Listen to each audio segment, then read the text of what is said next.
আসসালামু আলাইকুম। আপনি অনেক স্বপ্ন নিয়ে YouTube এ একটি চ্যানেল খুলেছেন। যে YouTube থেকে সবাই ইনকাম করতেছে, আমিও যাতে YouTube থেকে ইনকাম করতে পারি। কিন্তু যখনই আপনি আপনার চ্যানেলে ভিডিও আপলোড করেন, তখনই আপনার ভিডিওটিতে 0 ভিউজ প্রবলেম দেখা দেয়। কিন্তু অন্যরা যখন ভিডিও আপলোড করে, সেক্ষেত্রে তাদের ভিডিওটিতে কিন্তু প্রচুর পরিমাণে ভিউজ আসে। তাহলে অন্যদের ভিডিওটিতে যদি প্রচুর পরিমাণে ভিউজ আসে, তাহলে আপনার ভিডিওটিতে কেন 0 ভিউজ প্রবলেম থাকবে?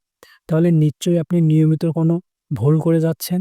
সেক্ষেত্রে আজকে আপনাদের সাথে কয়েকটি কমন ভুলের কথা নিয়ে আলোচনা করব। তো ভিডিওটি শেষ পর্যন্ত মনোযোগ দিয়ে দেখুন। আর ভিডিওটি আপনি দেখলে অবশ্যই আপনার জিরো ভিউর সমস্যা সমাধান হয়ে যাবে। তো আমি নয়ন আছি আপনাদের সাথে। তো চলুন বেশি কথা না বাড়িয়ে ভিডিওটি শুরু করা যাক।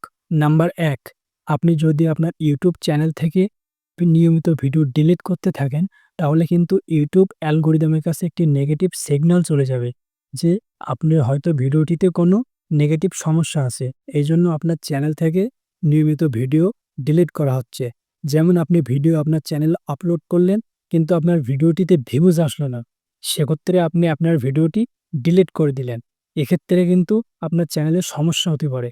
এজন্য ভিডিওটিতে ভিউজ আসুক বা যেকোনো সমস্যা থাক, আপনি ভিডিওটি ডিলিট করবেন না। ভিডিওটি প্রাইভেট অথবা আনলিস্টেড করে রেখে দেবেন। নাম্বার ২, আপনি একেক সময় একেক ক্যাটেগরিতে কাজ করেন।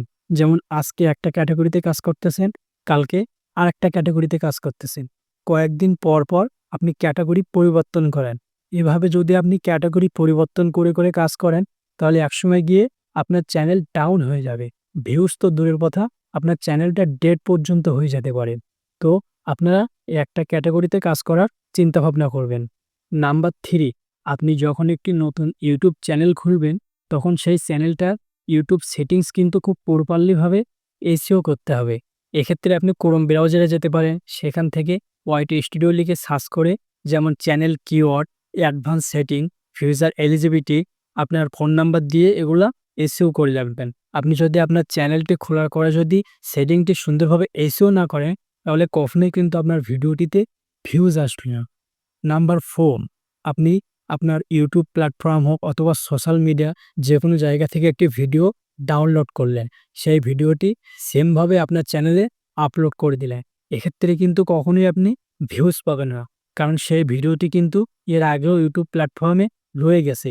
এজন্য আপনাকে ভিডিওটি ডাউনলোড করে সেই ভিডিওটি খুব সুন্দরভাবে, যদি ভিডিওটি ৫ মিনিটের হয়, তাহলে আপনি সেই ভিডিওটি কাটছাঁট করে ৩ মিনিট করতে পারেন।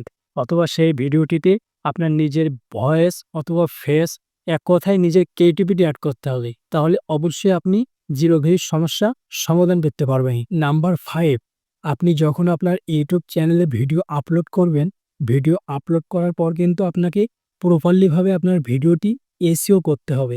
যেমন আপনার ভিডিও রিলেটেড অনুসারে ভিডিওর টাইটেল, ট্যাগ, ডেসক্রিপশন এগুলো খুব সুন্দরভাবে লিখতে হবে। তা না হলে কখনোই কিন্তু আপনার ভিডিওটিতে ভিউজ আসবে না। তো ভিডিও আপলোড করার পরে অবশ্যই আপনার ভিডিওটি খুব সুন্দরভাবে SEO করে নিবেন। Number ৬, regularity maintain. আপনাকে YouTube এ কাজ করতে হলে অবশ্যই আপনাকে YouTube এর রেগুলারিটি মেইনটেইন করতে হবে। আপনাকে নিয়মিত YouTube এ একটা নির্দিষ্ট সময় অনুসারে ভিডিও আপলোড করতে হবে। আপনি আজকে ভিডিও আপলোড করলেন, এখান থেকে ১ সপ্তাহ পরে গিয়ে ভিডিও আপলোড করলেন। এরকম করলে কখনোই আপনাকে ভিডিওটিতে ভিউজ আসবে না। YouTube আপনার ভিডিওটিতে কখনো ইমপ্রেশনই দিবে না। তাহলে YouTube যদি ইমপ্রেশনই না দেয়, তাহলে আপনার ভিডিওটিতে কখনো ভিউজই আসবে না। এজন্য আপনাকে নির্দিষ্ট সময়ভাবে, নিয়মিত রেগুলারভাবে YouTube এ কাজ করতে হবে। তো বন্ধুরা, এই যে ভুলগুলোর কথা বললাম, এই ভুলগুলো থেকে তোমরা যদি বিরত থাকতে পারো, তাহলে অবশ্যই তোমাদের শুরু থেকেই ভিডিওটিতে ভিউজ আসবে। আর বন্ধুরা, ভিডিওটি ভালো লাগলে একটা লাইক দিয়ে চ্যানেলটি সাবস্ক্রাইব করে দিও।